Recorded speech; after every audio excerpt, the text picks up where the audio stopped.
ধর্ণা তো চলছে, 4 দিন হচ্ছে, কিন্তু ধর্ণাকে কেন্দ্র করে রাজনীতির রং দেওয়া বন্ধ হচ্ছে না। কুণাল ঘোষ একটি পোস্ট করেছেন, কারণ ধর্ণাস্থলে আমরা কি দেখেছি, হেলথ ক্লিনিক খোলা হয়েছে, কিন্তু সেখানে যে সমস্ত চিকিৎসকরা রয়েছেন তাদেরকে কটাক্ষ করেছেন কুণাল ঘোষ। তিনি কি বলছেন? প্রিয়গোপাল বিশুইর শুভ উদ্বোধন বেহালায় 14 নম্বর বাস স্ট্যান্ডের বিপরীতে 16 সেপ্টেম্বর সোমবার। সকলকে জানাই সাদর আমন্ত্রণ। বলছেন এই ক্লিনিক শুনতে ভালো, কিন্তু চিকিৎসা বাস্তবে সম্ভব কি? প্রশ্ন তুলছেন তিনি। কেন এই প্রশ্ন তুলছেন আর কি কি বলেছেন তিনি তার পোস্টে জানাবেন আমার সহকর্মী প্রদীপ্ত আমার সঙ্গে রয়েছে। প্রদীপ্ত। প্রিয়গোপাল বিশুইর শুভ উদ্বোধন বেহালায় 14 নম্বর বাস স্ট্যান্ডের বিপরীতে 16 সেপ্টেম্বর সোমবার। সকলকে জানাই সাদর আমন্ত্রণ।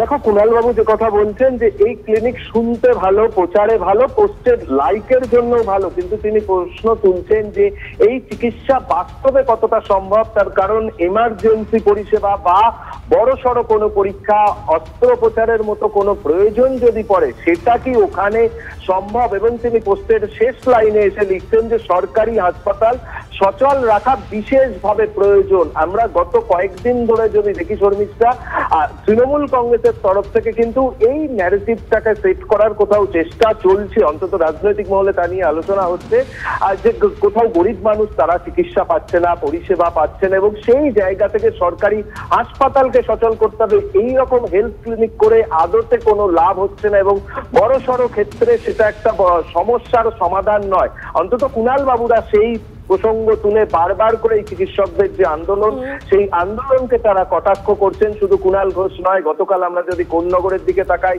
সেখানে কল্যাণ ব্যানার্জি বা এই ধরনের কোথাও যদি কোনো ঘটনা ঘটে থাকে, কর্মবিরতির কারণে কারোর যদি মৃত্যু হয়ে থাকে, সেই বিষয়টি সরকারি উদ্যোগে, শাসক দলের উদ্যোগে কিন্তু তার বাড়িতে পৌঁছে যাওয়া, প্রয়োজনে তার পাশে দাঁড়ানো, এমনকি চাকরির নিয়োগপত্রও দেওয়া হচ্ছে, এবং তৃণমূল কংগ্রেসের তরফ থেকে এই বার্তা তাদের নিচু তলায় পৌঁছে দেওয়া হয়েছে যে এই ধরনের কোথাও কোনো ঘটনা ঘটলে তৎক্ষণাৎ যেন স্থানীয় নেতৃত্ব তাদের সঙ্গে যোগাযোগ করেন। অর্থাৎ রাজনীতি নয়, আবার কোথাও রাজনীতির কথা কিন্তু তৃণমূল কংগ্রেস এই আন্দোলনে বারংবার সামনে এনে ফেলছেন। সেটা কুণাল বাবু থেকে কল্যাণ ব্যানার্জি, সকলের বক্তব্যে, ফেসবুক পোস্টে বা এক্স মাধ্যমে পোস্টে সোশ্যাল মিডিয়াকে রীতিমতো হাতিয়ার করে কোথাও একটা রাজনীতি না করে রাজনীতির রং লাগানোর অভিযোগ উঠছে শাসক দলের নেতা কর্মী এবং সাংসদদের বিরুদ্ধে। ধন্যবাদ প্রদীপ্ত।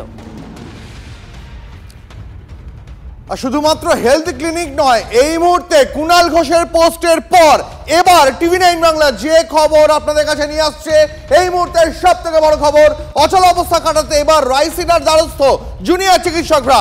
আন্দোলনরত জুনিয়র চিকিৎসকরা এবার গোটা অচল অবস্থা কাটাতে চিঠি পাঠালেন রাষ্ট্রপতিকে। এই মুহূর্তের সব থেকে বড় খবর, রাষ্ট্রপতিকে চিঠি লিখলেন জুনিয়র চিকিৎসকরা। গোটা রাজ্যে স্বাস্থ্য পরিষেবায় যে অচল অবস্থা তৈরি হয়েছে, নবান্নের সঙ্গে বৈঠকের জট কাটছে না। নবান্নে বৈঠকের নির্ধারিত সময় বৈঠক হওয়ার কথা থাকলেও সেই বৈঠক হলো না একাধিক শর্তের কারণে। এবার জুনিয়র ডাক্তাররা তারা বিকল্প পথে হাঁটলেন, তারা খোদ রাষ্ট্রপতির কাছে চিঠি পাঠালেন। রাষ্ট্রপতির পাশাপাশি চিঠি পাঠানো হলো উপরাষ্ট্রপতি এবং প্রধানমন্ত্রীকেও।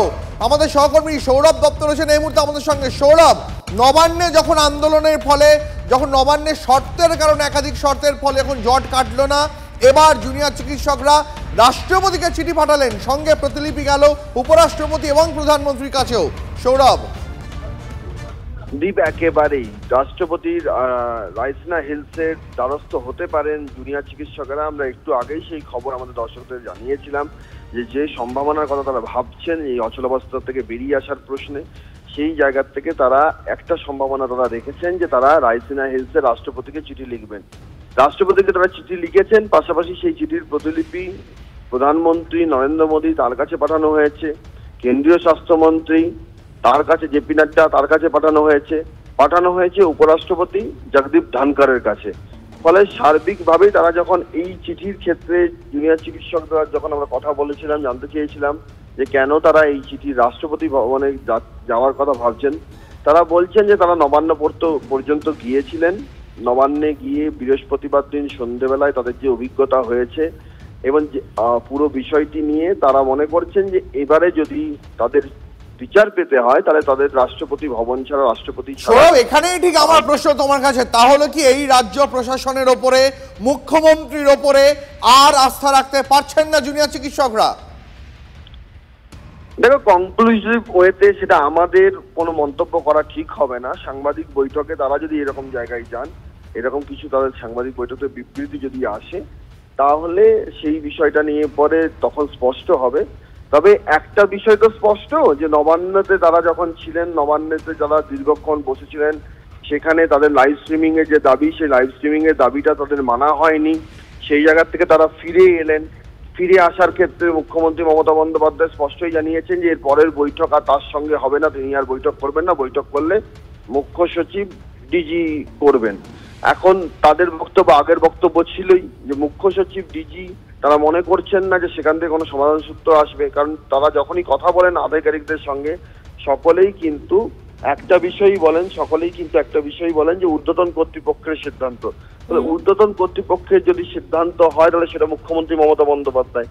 এই যে একটা সিচুয়েশন তৈরি হয়েছে, সেই জায়গা থেকে তারা মনে করেছেন যে তাদের এবার যদি সমস্যার সমাধান একটু কেন্দ্রের দৃষ্টি আকর্ষণ করা যায়। সৌরভ, তুমি আমাদের সঙ্গে থাকো, আমার সঙ্গে রয়েছেন চিকিৎসক উৎপল বন্দ্যোপাধ্যায়। ডক্টর ব্যানার্জি, আপনার কাছে প্রশ্ন যে এবার রায়সিনার দ্বারস্থ হচ্ছেন জুনিয়র চিকিৎসকরা, অর্থাৎ সরাসরি রাষ্ট্রপতিকে তারা যেমন চিঠি দিয়েছেন, উপরাষ্ট্রপতিকেও চিঠি দিয়েছেন, প্রধানমন্ত্রীকেও চিঠি প্রতিলিপি পাঠিয়েছেন। তার মানে কি এবার রাজ্যের উপর, রাজ্যের দৃষ্টি আপনারা আগেই আকর্ষণ করেছেন, এবার জুনিয়র চিকিৎসকরা কোথাও কেন্দ্রের দৃষ্টি আকর্ষণ করতে চাইছে, সেখানে কি সমাধান সূত্র মিলবে? আপনার কি মনে হচ্ছে ডক্টর ব্যানার্জি?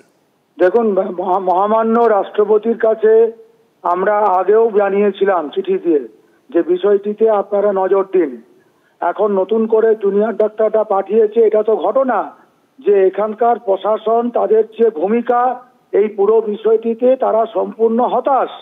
এতদিন পর্যন্ত প্রশাসন কোনো সদর্থক একটা পদক্ষেপ নিল না, যাতে একটা তাদের যে 5 দফা দাবি, যে দাবিগুলো হচ্ছে প্রায় প্রমাণিত, এগুলো নিয়ে তো কোথাও কোনো কনফিউশন নেই, তাহলে এদের এই দাবিগুলোকে মেনে নিয়ে আলোচনার একটা পরিবেশ তৈরি করা, সেইটা যখন আমাদের এখানের প্রশাসন করতে পারলো না, হতাশ হওয়াটা খুব স্বাভাবিক। এখন তারা যদি এই হতাশ হয়, তারা নিশ্চয়ই রাষ্ট্রপতির দ্বারস্থ হবেন, তারা নিশ্চয়ই আরো কেন্দ্রীয় সরকার বলুন, অন্য যে সমস্ত গণতন্ত্রের প্রতিষ্ঠানগুলি আছেন, সব জায়গায় তারা নিবেদন করবেন। গণতান্ত্রিক দেশে আমাদের হাতে তো আমরা নিজেরা আইন তুলে নিতে পারি না, আমরা তো গণতন্ত্রের প্রতিষ্ঠানগুলির কাছে আবেদন করতে পারি যে আপনারা এগুলিতে নজর দিন, উপযুক্ত পদক্ষেপ গ্রহণ করুন, যাতে বিচার বলতে আমরা যেটা বোঝাতে চাইছি যে প্রত্যক্ষভাবে এবং পরোক্ষভাবে এই বিরাট ষড়যন্ত্রের সঙ্গে যারা জড়িত, তাদের তদন্ত এবং বিচারের প্রক্রিয়াটা যাতে ত্বরান্বিত হয়। বেশ বেশ, ধন্যবাদ। আমরা কথা বললাম ডক্টর উৎপল বন্দ্যোপাধ্যায়ের সঙ্গে এবং তিনি বলছেন যে আগেও চিঠি দিয়েছিলেন, আবারও চিঠি দেওয়া হলো, কারণ রাজ্য প্রশাসনের দ্বারস্থ তারা বারবার হয়েছিলেন, কিন্তু সেখান থেকে সমাধান সূত্র বেরোচ্ছে না। তাই আরও একবার রাষ্ট্রপতিকে চিঠি দেওয়া হলো এবং উপরাষ্ট্রপতি এবং প্রধানমন্ত্রীকে এই চিঠির প্রতিলিপি পাঠানো হয়েছে। আমার সঙ্গে রয়েছেন আইনজীবী এবং বাম নেতা বিকাশ রঞ্জন ভট্টাচার্য। আপনার কাছে আমার প্রশ্ন যে এবার আগেও চিঠি পাঠানো হয়েছিল, কিন্তু তখনও সেরকম সদর্থক ভূমিকা দেখা যায়নি, রাজ্য প্রশাসনের পক্ষ থেকেও সেরকম অচলাবস্থা কাটছে না, আমরা বারবার সেই ছবি দেখছি। আবারও রায়সিনার দ্বারস্থ হলেন জুনিয়র চিকিৎসকরা, তারা চিঠি পাঠালেন, উপরাষ্ট্রপতি এবং প্রধানমন্ত্রীকেও চিঠি প্রতিলিপি দিলেন। কি মনে হচ্ছে এবার কি কোথাও সমাধান সূত্র বেরোবে? কেন্দ্রের উপর আস্থা রাখা হচ্ছে কোথাও, আমরা দেখছি। দেখুন, বিষয়টা কেন্দ্রের অধিকারের মধ্যে পড়ে না। আচ্ছা, কেন্দ্রের কাছে, রাষ্ট্রপতির কাছে যে কোনো ভারতবর্ষের নাগরিক তাদের আবেদন করতে পারেন, কিন্তু চিকিৎসকদের আন্দোলনের যে মূল ভিত্তি, তাদের যে মূল দাবি, সেই দাবিটা শুধুমাত্র তাদের নিজস্ব স্বার্থ সংশ্লিষ্ট দাবি নয়, দাবিটা সাধারণভাবে জনস্বাস্থ্য সম্পর্কিত বিষয় নিয়ে যুক্ত, চিকিৎসকদের নিরাপত্তার বিষয়টা যুক্ত।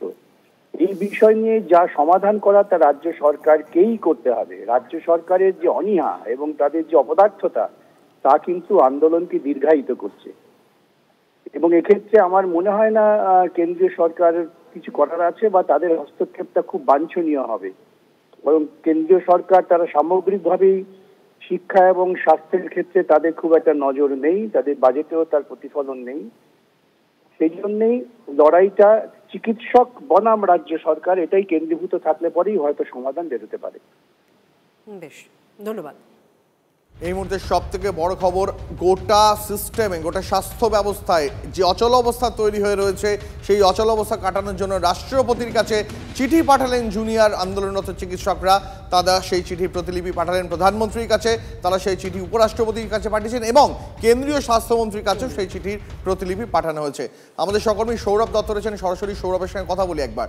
সৌরভ, যেমনটা আমরা আইনজীবী বিকাশবাবুর সঙ্গে কথা বলছিলাম, তিনি বলছিলেন যে এই গোটা যে দ্বৈরথ এই মুহূর্তে হয়ে রয়েছে, যুযুধান দুটো পক্ষ, একদিকে আন্দোলনরত চিকিৎসক, অন্যদিকে নবান্ন, তার মাঝখানে কেন্দ্রের খুব একটা কিছু করার নেই বা কেন্দ্রীয় হস্তক্ষেপও এখানে খুব একটা কাম্য নয়। কিন্তু জুনিয়র চিকিৎসকরা তারা রাষ্ট্রপতির কাছে চিঠি পাঠালেন কেন? তারা এবার কি আশা করছেন যে রাষ্ট্রপতির কাছ থেকে বা রাষ্ট্রপতি ভবনের কাছ থেকে এই মুহূর্তে তারা কেমন হস্তক্ষেপ এক্সপেক্ট করছেন? সৌরভ,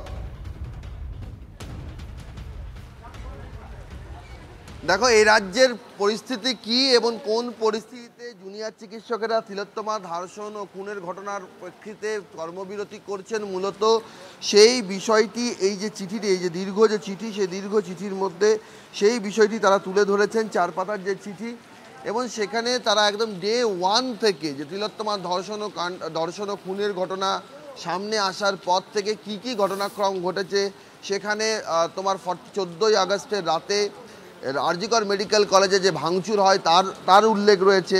18ই আগস্ট এসএসকেএমের ট্রমা কেয়ারে যে ভাঙচুর হয় তার উল্লেখ রয়েছে।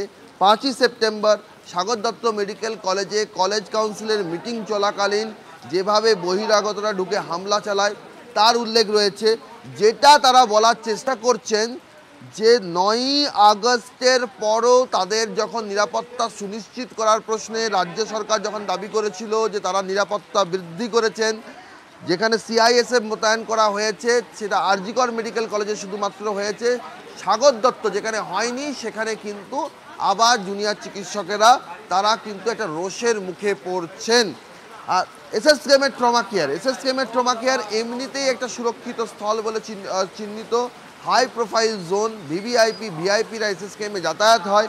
সেই ট্রমা কেয়ারের 8 তলায় রোগীর পরিজন সেখানে ট্রমা কেয়ারে ভাঙচুর চালাতে পারলেন, সেই ভাঙচুরের ছবি আমরা দেখিয়েছি। তারা যে প্রশ্নটা তোলার চেষ্টা করছেন যে তিলোত্তমাতে থেমে থাকেনি আক্রমণের ঘটনা, তিলোত্তমার পরবর্তী ক্ষেত্রে যে সমস্ত ঘটনাগুলো ঘটছে সেটা সাগর দত্ত হতে পারে, সেটা তোমার এসএসকেএমের ট্রমা কেয়ার সেন্টার হতে পারে। আর এমনিতেই জুনিয়র চিকিৎসকেরা যারা এই আন্দোলনের মধ্যে রয়েছেন তাদেরকেও একটা রোষের মুখে পড়তে হতে পারে।